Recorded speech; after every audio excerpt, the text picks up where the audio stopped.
A t-test is any statistical hypothesis test in which the test statistic follows a student's t-distribution if the null hypothesis is supported. It can be used to determine if two sets of data are significantly different from each other, and is most commonly applied when the test statistic would follow a normal distribution if the value of a scaling term in the test statistic were known. When the scaling term is unknown and is replaced by an estimate based on the data, the test statistic follows a student's t-distribution. History: the t-statistic was introduced in 1908 by William Seeley Gossett, a chemist working for the Guinness Brewery in Dublin, Ireland. Gossett had been hired due to Claude Guinness's policy of recruiting the best graduates from Oxford and Cambridge to apply biochemistry and statistics to Guinness's industrial processes. Gossett devised the t-test as a cheap way to monitor the quality of stout. The student's t-test work was submitted to and accepted in the journal Biometrica, the journal that Carl Pearson had co-founded and of which he was the editor-in-chief. The article was published in 1908. Company policy at Guinness forbade its chemists from publishing their findings, so Gossett published his mathematical work under the pseudonym Student. Guinness had a policy of allowing technical staff leave for study, which Gossett used during the first two terms of the 1906–1907 academic year in Professor Carl Pearson's biometric laboratory at University College London. Gossett's identity was then known to fellow statisticians and to the editor-in-chief Carl Pearson. It is not clear how much of the work Gossett performed while he was at Guinness and how much was done when he was on study leave at University College London. Uses: among the most frequently used t-tests are, a one-sample location test of whether the mean of a population has a value specified in a null hypothesis. A two-sample location test of the null hypothesis that the means of two populations are equal. All such tests are usually called student's t-tests, though strictly speaking that name should only be used if the variances of the two populations are also assumed to be equal. The form of the test used when this assumption is dropped is sometimes called Welch's t-test. These tests are often referred to as unpaired, or independent samples t-tests, as they are typically applied when the statistical units underlying the two samples being compared are non-overlapping. A test of the null hypothesis that the difference between two responses measured on the same statistical unit has a mean value of 0. For example, suppose we measure the size of a cancer patient's tumor before and after a treatment. If the treatment is effective, we expect the tumor size for many of the patients to be smaller following the treatment. This is often referred to as the paired, or repeated measures t-test, see paired difference test. A test of whether the slope of a regression line differs significantly from 0. Assumptions: most t-test statistics have the form t equals zs, where z and s are functions of the data. Typically, z is designed to be sensitive to the alternative hypothesis, whereas s is a scaling parameter that allows the distribution of t to be determined.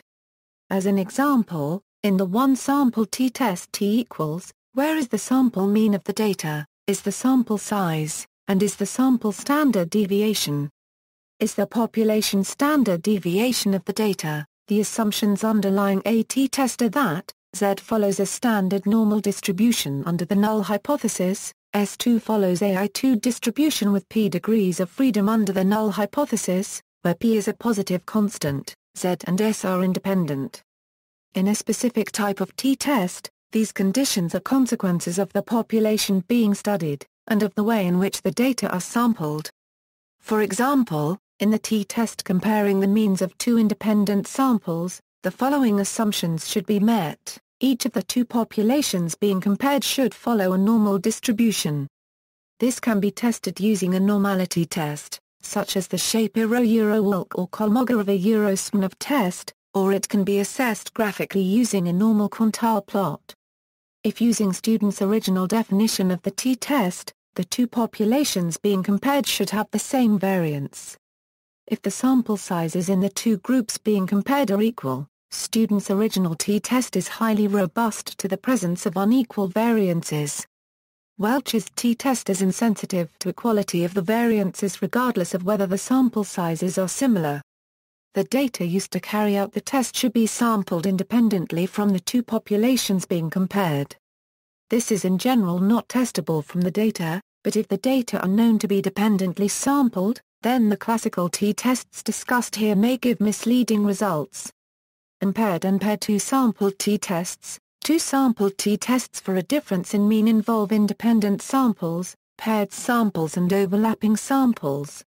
Paired t-tests are a form of blocking, and have greater power than unpaired tests when the paired units are similar with respect to noise factors that are independent of membership in the two groups being compared.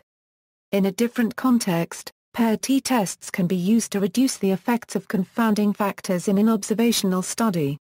Independent samples. The independent samples t-test is used when two separate sets of independent and identically distributed samples are obtained, one from each of the two populations being compared. For example, suppose we are evaluating the effect of a medical treatment, and we enroll 100 subjects into our study, then randomly assign 50 subjects to the treatment group and 50 subjects to the control group. In this case, we have two independent samples and would use the unpaired form of the t-test. The randomization is not essential here. If we contacted 100 people by phone and obtained each person's age and gender, and then used a two-sample t-test to see whether the mean ages differ by gender, this would also be an independent samples t-test, even though the data are observational. Paired samples. Paired samples t-tests typically consist of a sample of matched pairs of similar units, or one group of units that has been tested twice. A typical example of the repeated measures t-test would be where subjects are tested prior to a treatment, say for high blood pressure, and the same subjects are tested again after treatment with a blood pressure-lowering medication. By comparing the same patient's numbers before and after treatment, we are effectively using each patient as their own control. That way the correct rejection of the null hypothesis can become much more likely, with statistical power increasing simply because the random between patient variation has now been eliminated. Note however that an increase of statistical power comes at a price. More tests are required, each subject having to be tested twice. Because half of the sample now depends on the other half, the paired version of students' t-test has only n/2 or 1 degrees of freedom. Pairs become individual test units, and the sample has to be doubled to achieve the same number of degrees of freedom. A paired samples t-test based on a matched pair sample results from an unpaired sample that is subsequently used to form a paired sample, by using additional variables that were measured along with the variable of interest. The matching is carried out by identifying pairs of values consisting of one observation from each of the two samples, where the pair is similar in terms of other measured variables. This approach is sometimes used in observational studies to reduce or eliminate the effects of confounding factors. Paired samples t-tests are often referred to as dependent samples t-tests. Overlapping samples. An overlapping samples t-test is used when there are paired samples with data missing in one or the other samples. These tests are widely used in commercial survey research and are available in many standard cross-job software packages. Calculations, explicit expressions that can be used to carry out various t-tests are given below. In each case, the formula for a test statistic that either exactly follows or closely approximates a t-distribution under the null hypothesis is given.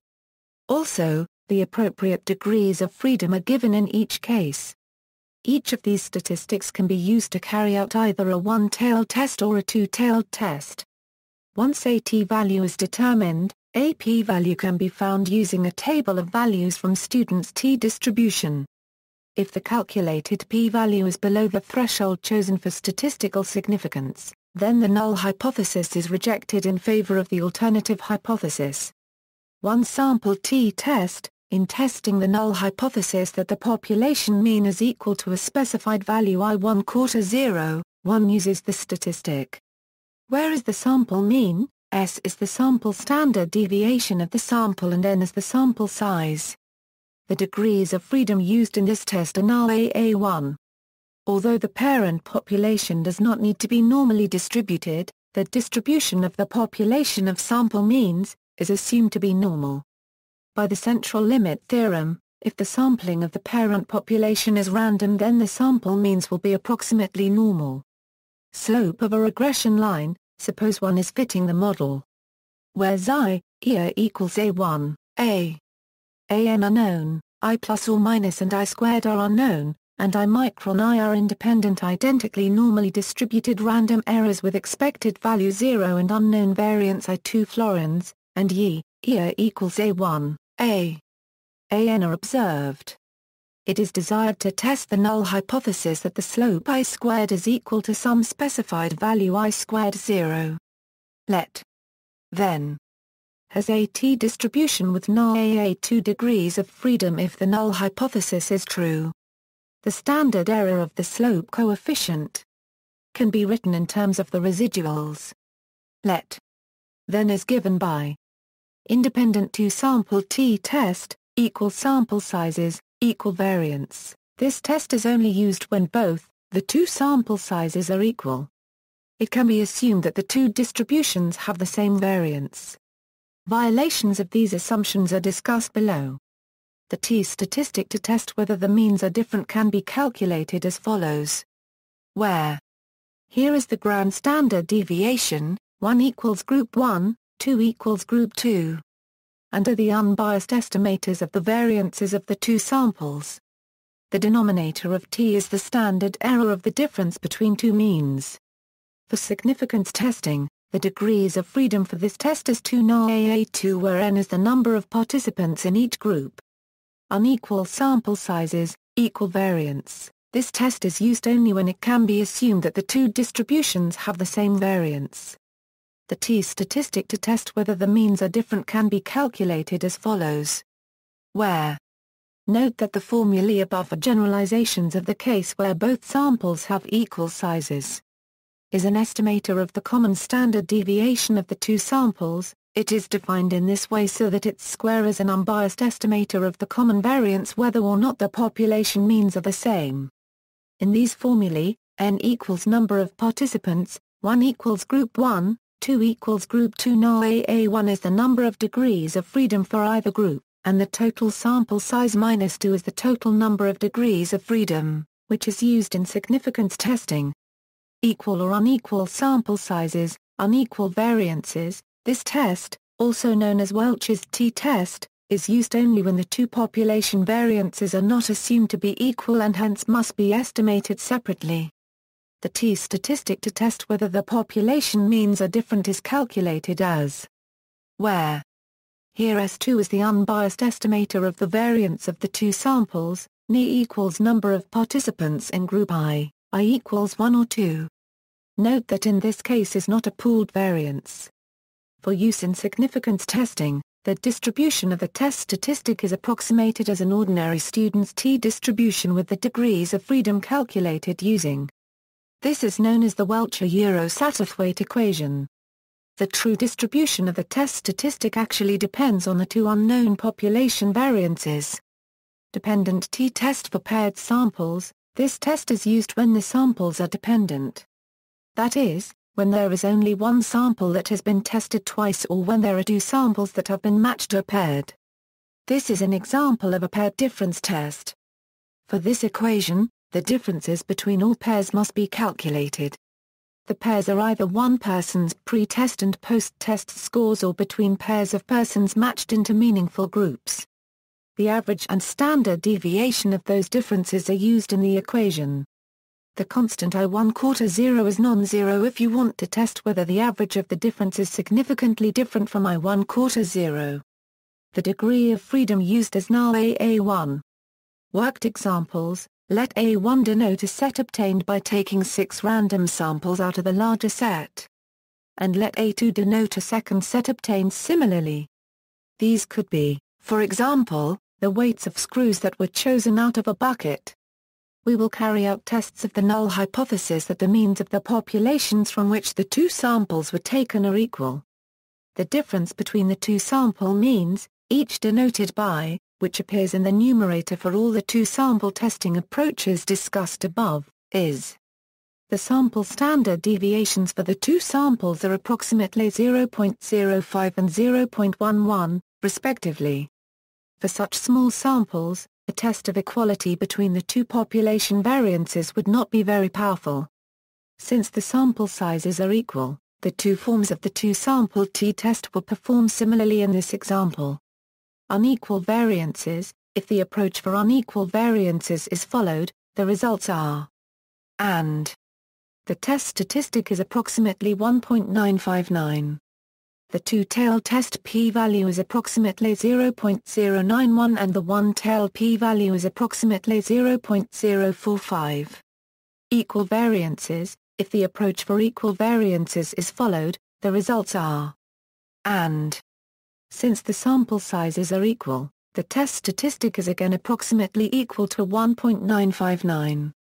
Since the degrees of freedom is different from what it is in the unequal variances test, the p-values will differ slightly from what was found above.